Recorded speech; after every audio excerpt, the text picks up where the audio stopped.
मैं लेकर आया हूं आप लोगों के लिए क्लास 12 का एक और चैप्टर जिसका नाम है भारत इज माई होम।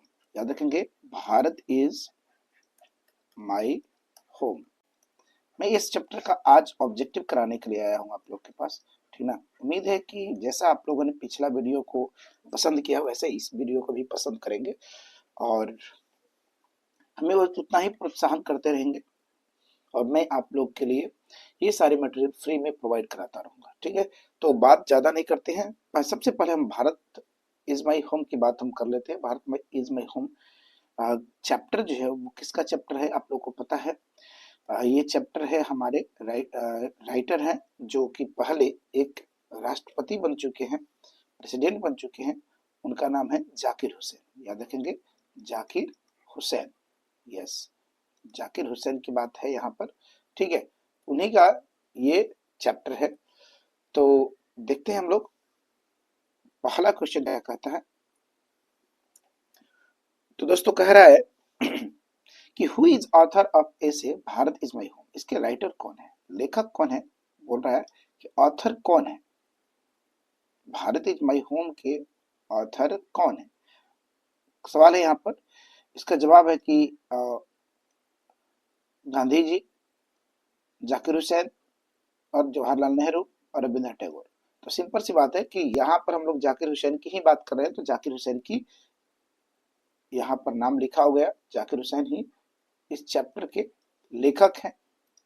और एक बात बताते चलते हैं कि भारत इज माई होम क्या था, पहले समझिएगा। Bharat is my home speech है। क्या है? स्पीच है, ठीक ना। स्पीच मतलब क्या होता है आप लोग समझेंगे। स्पीच का मतलब होता है भाषण, ठीक ना। भाषण होता है। इस भाषण में उन्होंने अपने देश के लिए निछावर होने वाली बात को कहा है और एक राष्ट्रपति के दायित्व को समझाने की कोशिश किया है और एक राष्ट्रपति के होते हुए एक जिम्मेदार नागरिक की भावना यहाँ पर उन्होंने पेश की है, ठीक है। तो याद रखेंगे ये चीजें हैं यहाँ पर। तो नाम है जाकिर हुसैन, ठीक है। अगले सवाल की तरफ चलते हैं। दूसरा सवाल कहता है कि भारत इज माई होम लिया गया है, जो लिया गया है वो किस तरह का राइटिंग है, मतलब नॉवेल है, शॉर्ट स्टोरी है, स्पीच है या पोएम है। अभी मेरे मेरे दोस्तों मैंने अभी बताया था आप लोग को कि ये स्पीच है। तो याद रखेंगे स्पीच है, भाषण है। कब दिया गया था? तो याद रखेंगे ओथ सेरेमनी में। ओथ सेरेमनी समझते हैं? ओथ मतलब क्या होता है? ओथ का मतलब होता है शपथ। क्या होता है? शपथ। शपथ लिया गया था कब? जब ये जब बने थे हमारे, क्या बने थे? जब ये हमारे प्रेसिडेंट बने थे, ठीक ना। याद रखेंगे प्रेसिडेंट बने थे यानी राष्ट्रपति बने थे, तब की बात है। याद रखेंगे राष्ट्रपति जब बने थे तब की बात है, याद रखेंगे। चलिए, तो अगला सवाल की तरफ बढ़ते हैं। On which occasion was the speech Bharat is my home deliver. देखो फिर से बात आ गया कि कब दिया गया था। स्पीच जो था वो कब दिया गया था, भाषण कब दिया गया था। डिलीवर मतलब दिया जाना है यहाँ पर, ठीक ना। कब दिया गया था? तो याद रखेंगे स्पीच और लेक्चर हमेशा डिलीवर किए जाते हैं। याद रखेंगे स्पीच और लेक्चर हमेशा डिलीवर किए जाते हैं। तो याद रखेंगे स्पीच डिलीवर हुआ था भारत इज माई होम कब? रिपब्लिक डे पे, गणतंत्र दिवस पे, स्वतंत्रता दिवस पे या फिर ओथ सेरेमनी पर। तो देखेंगे यहाँ पर वर्ड आया है ओथ। ओथ मतलब बताए थे अभी भी आप लोग को, शपथ। क्या होता है? शपथ। शपथ जब उन्होंने लिया था उस समय की बात है, टीचर्स डे तो था नहीं लिया, ठीक है। तो हमारा आंसर सी निकल के आ रहा है। Clear? According to author who are his people. According to author, according मतलब होता है के अनुसार। ऑथर के अनुसार से, लेखक के अनुसार से उसके अपने आदमी कौन है, उसके परिवार वाले, उसके अपने समाज वाले या अपने जात वाले या फिर लोग हैं जो भारत के, पूरा पूरा भारत का, या पूरा पीपल ऑफ हिज स्टेट, अपने स्टेट का। तो स्टेट की हम बात करते हैं, ये एपी से आते थे, आंध्र प्रदेश से। याद रखेंगे आंध्र प्रदेश से आते थे। और इनके बारे में हम एक और बात बताएंगे अभी आप लोग को। ये देखिए, पहले हम आंसर ये देखते हैं। ये मानते थे कि हमारा पूरा दुनिया, जो बोलते हैं पूरा इंडिया ही हमारा घर है, अपने लोग हैं।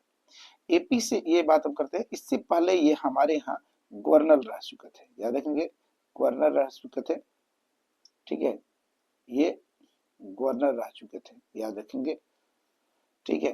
तो क्या बोल रहा था मैं, गवर्नर रह चुके थे, ठीक है, गवर्नर, गवर्नर होता है ऐसे, गवर्नर, ठीक है। तो गवर्नर रह चुके थे, कहाँ के, बिहार के, याद रखना। इसके बाद इनका पोस्टिंग हो गया था वहां पर, और ये बन गया था सीधे डायरेक्ट, ठीक ना। आगे आते हैं, एक और लेते हैं। What does the author compare the country to?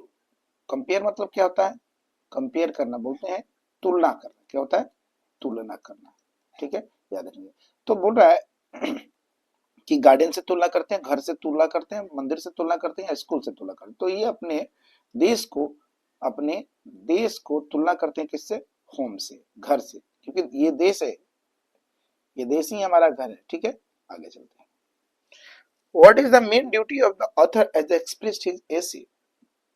Main duty क्या है, ड्यूटी मतलब क्या होता है, कर्तव्य। अब कहने का मतलब कर्तव्य क्या है, क्या देखेंगे कि पैसा कमाए, अच्छा नहीं, कि अपने देश भारत देश के लोगों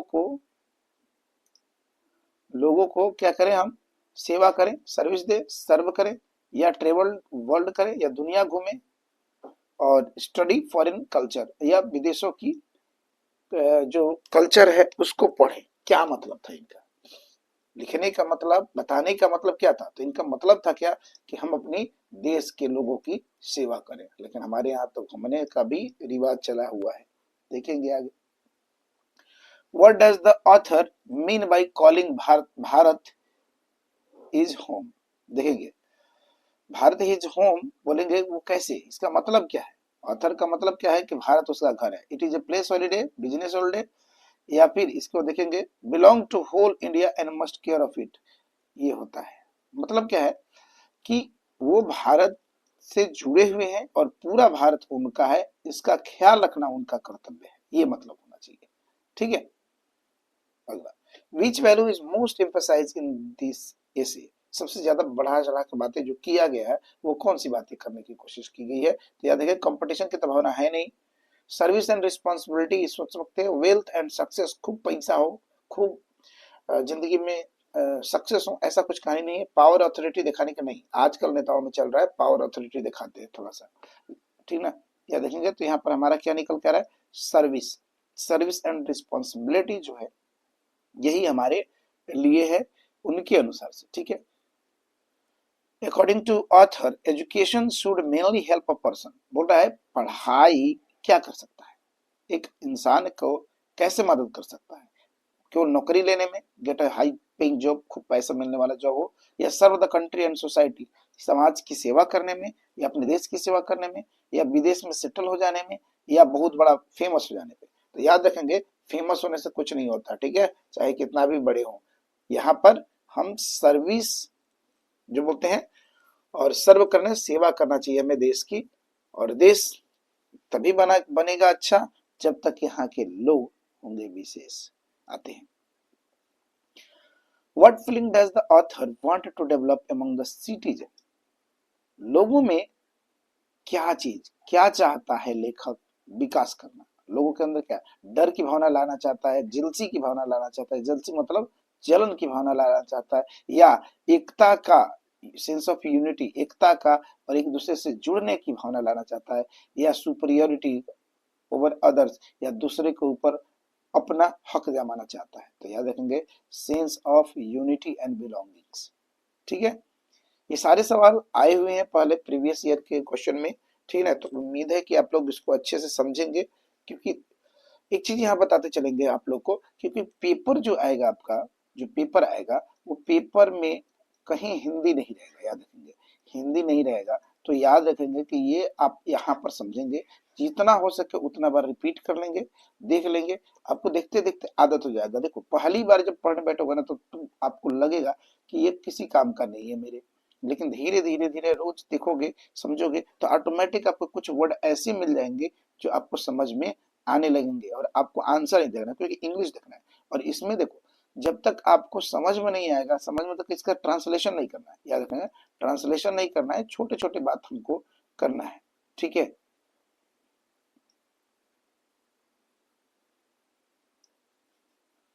ठीक है, याद रखेंगे, ट्रांसलेशन नहीं आएगा, ट्रांसलेशन नहीं आने वाला है। ट्रांसलेशन केवल 5 नंबर का आता है, उसका भी ऑप्शन है हमारे पास, लेकिन अंग्रेजी को अंग्रेजी में ही समझना आसान होता है, लेकिन लोगों को लगता है बहुत भारी होता है, अंग्रेजी को अंग्रेजी में कैसे समझेंगे। चलो आते हैं, कोई बात नहीं। यहाँ पर ड्यूटी टुवर्ड द कंट्री, देश के प्रति हमारा कर्तव्य, या लोगों के प्रति कर्तव्य, या लोगों के पर्सनल लग्जरी की बात करते हैं। याद रखेंगे कभी पर्सनल नहीं होता, याद रखेंगे कभी भी पर्सन, यही बोल रहा है नॉट, यही नोट का आंसर है। कभी भी देश के लिए काम करने वाला कोई भी नेता उसका पर्सनल वर्क नहीं है, याद रखेंगे, ये हमारे संविधान में भी लिखा हुआ है, किसी का भी कोई अपना पर्सनल नहीं है, भारत किसी का नहीं है, भारत सबका है। देखिए आगे आते हैं। What attitude does the author suggest toward the national resources? बोलते हैं नेशनल रिसोर्सेस जितने भी है, ठीक ना, उसके प्रति क्या सजेस्ट करते हैं, ठीक ना। तो वेस्ट देम फ्रीली, मन करे अपना बर्बाद करो जम के, ठीक ना, तुम्हारा देश है बर्बाद कर डालो, क्या दिक्कत है। यूज देम ओनली पर्सनल, फिर पर्सनल गेन आ रहा है, अपने फायदे के लिए, तो आजकल लोग अपने फायदे के लिए कर रहे हैं, पूरा पेड़ की कटाई की जा रही है ना जी, पूरा लोगों को परेशान किया जाता है, तो किसके लिए, पर्सनल गेन के लिए। तो ऐसा कुछ नहीं है, उनका ये कहना नहीं था, पढ़े लिखे लोग ये सब बातें नहीं करते हैं। Protect and use them wisely, ये बात सही है कि हमको इसका संरक्षण करना है, इसको हमको बचा के रखना है, और इसका बुद्धिमता से प्रयोग करना है, दिमाग लगा के यूज करना है, ये नहीं कि जब मन करे जैसे मन करे वैसे बस यूज करते रहे और उसको खराब करते रहे, तो ऐसा नहीं है। अगला आते हैं, ऐसे जो भारत इज माई होम है मेनली किस बात को हाईलाइट करता है। फिर से पर्सनल एटीट्यूड आ गया, तो पर्सनल की बात हटा देंगे, नेशनल इंटीग्रेशन की, हाँ नेशनल की बात कर सकते हैं, नेशनल की बात कर सकते हैं, ये नेशनल की बात कर सकते हैं। लेकिन अगर मान लो कि हिस्टोरिकल इवेंट दिया है तो ये नहीं हुआ, इतिहास की बातें क्या करता है, इतिहास से सीखना होता है, याद रखेंगे पास्ट से सीखना होता है, प्रेजेंट में करना होता है, ताकि फ्यूचर हमारा बना रहे, याद रखें, ताकि फ्यूचर हमारा बना रहे, इसके लिए फ्यूचर में कैसे प्रोटेक्ट रहेंगे इसकी बात करते हैं, ठीक है। साइंटिफिक अचीवमेंट नहीं, ये सब नहीं, ये सब नहीं, बस एक ही नेशनल इंटीग्रेशन एंड रिस्पॉन्सिबिलिटी, ठीक है।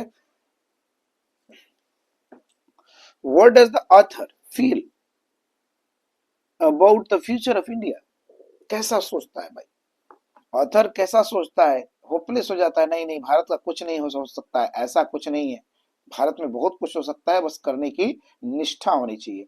आइए देखते हैं, तो डबल फुल बोल, सॉरी डाउटफुल बोल रहा है, तो ये तो भाई गलत है। होपफुल, हाँ होपफुल, उम्मीद है, याद रखें हमें उम्मीद रखना चाहिए, ऐसा नहीं है, ठीक है ना, हमें उम्मीद रहना चाहिए, ये सब नहीं हो डाउट हो कि हम अपने देश पे इंडिफरेंस रहे, ऐसा कुछ नहीं है, ऐसा कुछ नहीं कहा जाता अपने देश के बारे में। हाँ देश में अगर कमियां हैं तो उसको एजुकेट करके लोगों को समझाइए, सिखाइए, तब जाकर देश आगे बढ़ेगा। बोलते हैं पढ़ेगा इंडिया तभी ना बढ़ेगा इंडिया। चलो आप आगे थे। अगला सवाल कहता है, अकॉर्डिंग टू ऑथर, लेखक के अनुसार से citizen should work for progress in, किस तरह की प्रोग्रेस की बात करते हैं, डेवलपमेंट की बात करता है। ओनली देयर आउन, अपने स्टेट की बात करें, यहाँ तो अपने ही स्टेट की बात किया जाता है, देखें ओनली देयर आउन कम्युनिटी, अपने जात पात की बात करेंगे नहीं, all parts of the country, दुनिया के नहीं, भारत के हर कोने कोने के लोग एक हैं, चाहे वो जम्मू कश्मीर में हो, ठीक है, चाहे कन्याकुमारी में, याद रखें कन्याकुमारी में हो, ठीक है, या अरुणाचल प्रदेश में हो, या फिर गुजरात में, याद रखेंगे गुजरात में, हर तरह के लोग, चारों तरफ से, उत्तर से दक्षिण, दक्षिण से उत्तर, पूरब से पश्चिम या पश्चिम से उत्तर, चारों तरफ हमारा अपना है। ये किसी स्पेशल विशेष स्टेट की तो बात ही नहीं करना चाहिए, क्योंकि हर स्टेट एक दूसरे पर कुछ ना कुछ चीज के लिए डिपेंडेंट जरूर है, याद रखेंगे। तो ये ऑल पार्ट की बात करते हैं। What should be relationship between different communities in India as per the essay, बोलते हैं कि रिलेशनशिप कैसा होना चाहिए, एक दूसरा जात दूसरे जात से कैसे व्यवहार करे, जो समुदाय है बोलते हैं दूसरे समुदाय कैसे व्यवहार करना चाहिए, हॉस्टाइल होना चाहिए, दोनों का स्वागत करना चाहिए, सेपरेट रहना, दूर दूर रहना चाहिए, कोऑपरेटिव और हार्मोनी रहना चाहिए, या कॉम्पिटिटिव होनी चाहिए। तो ऐसा कुछ नहीं है, ठीक ना। है क्या, कोऑपरेटिव। कोऑपरेटिव मतलब एक दूसरे का साथ देने वाला होना चाहिए। हाँ, अगर बिहार से कोयला ना जाए, याद रखें, जैसे बिहार से कोयला गुजरात में ना जाए, याद रखेंगे, तो गुजरात में ना जाए तो वो डेवलप नहीं हो पाएगा। और गुजरात से साड़ी ना है तो यहाँ भी लोगों को काम प्रॉब्लम हो सकता है। तो एक दूसरे का म्यूचुअल अंडरस्टैंडिंग होना जरूरी है। ऐसा नहीं है कि हम इसको दें और वो हमको दे ही ना कुछ, ठीक है, तो ऐसा कुछ नहीं है, ठीक है। दोनों स्टेट जो भी होंगे, जो भारत के जो भी समुदाय हैं, सब एक दूसरे से अटैच्ड हैं। और भारत विभिन्नताओं का देश इसीलिए तो कहा जाता है। आइए अगले सवाल की तरफ। बोलता है कि the author consider himself responsible for, किस तरह कंसिडर करते हैं, किस तरह मानते हैं अपने आप को, फैमिली के वेलफेयर के लिए, फ्रेंड्स के वेलफेयर के लिए, वेलफेयर ऑफ ऑल इंडियंस, पूरे भारतीय का। तो याद रखेंगे, फैमिली हुआ तो पर्सनल हो गया, ठीक है ना, और फ्रेंड हो गया तो भी पर्सनल हो गया, कॉलेजियस तो ये भी नहीं हो सकता है। तो हमारा वेलफेयर ऑफ ऑल इंडियंस हमारे पूरे भारत के लोगों की बात करता है, ठीक है। याद रखेंगे, इनकी भलाई के लिए। वेलफेयर मतलब क्या होता है, भलाई। याद रखेंगे, वेलफेयर मतलब होता है भलाई। गुड। चलो भाई अगला, अगले सवाल की तरफ। The tone of Asia Bharat home is mainly, tone क्या है, कहने का तरीका क्या है, कैसे बोल रहे हो रे बाबू, ये ह्यूमरस है, बोल रहा है ह्यूमरस है, नहीं ना जी, किसी के बुराई कर रहा है, नहीं ऐसा नहीं है। पेट्रियोटिक है या सिंसर है। पेट्रियोटिक मतलब क्या होता है, देशभक्ति, यस, देश भक्ति की भावना रखता है, ठीक है। तो देशभक्ति जहां भी आएगा तो देश, देश ऐसा देश है मेरा, ठीक है। एंग्री गुस्सापन है, बोल रहा है सरकास्टिक, नहीं ऐसा नहीं होता कुछ, ठीक है ना। पेट्रियोटिक जो भी बेस्ट है, सिंसर विश्वासी, ठीक है ना, देशभक्ति और विश्वास की भावना रखनी चाहिए, ऐसा टोन इन्होंने प्रस्तुत किया है। कौन, जाकिर हुसैन ने। अगला, which of the following best describe the in central message of the essay, main motto क्या है, इस स्पीच को देने में क्या मोटो है, या इस एसे को लिखने में क्या मोटो है। क्या मोटो है, मोटो मतलब क्या होता है, मोटोरोला नहीं रे बाबू, क्या होता है, सेंट्रल, मेन मैसेज क्या है, मेन बात क्या है, ये काहे ही बात कह रहे हैं जी, ये कह रहे हैं इसलिए कि focus on the personal success. तो बताए रहे हम तुम लोग को कि पर्सनल सक्सेस नहीं होवत है। Leave the country for the better opportunity, देश को छोड़ दीजिए और चले जाइए विदेश में, बहुत सही यार बाबू, ऐसा नहीं है। Treat the whole country as your home and serve it, पूरा देश अपना है और हम अब भारत के वासी हैं, ठीक ना, हम देश के हैं और देश अपना है, ये भावना हमारे अंदर रहनी चाहिए, ये वाली बात है मेन, ठीक है। अवॉइड रिस्पॉन्सिबिलिटी, नहीं जी, काम से भागते चलो, नहीं, ये तो हमारा नहीं दूसरे सरकार का काम है। अरे भाई, दूसरा सरकार हटाया तभी तो तुमको चुना। चलो, तो ये था बेहतरीन कुछ अच्छे से क्वेश्चन जो आपके इस बार के एग्जाम में आने वाले थे, ठीक है। उम्मीद है ये वीडियो आपको अच्छा लगा होगा। अगर अच्छा लगा है तो एक जरूर सा सब्सक्रिप्शन दीजिएगा और प्यारा सा कमेंट जरूर दीजिएगा, ठीक है। मिलते हैं अगले वीडियो में, तब तक के लिए बने रहिए अपने लियो क्लासेस के लिए। Take care, best of luck.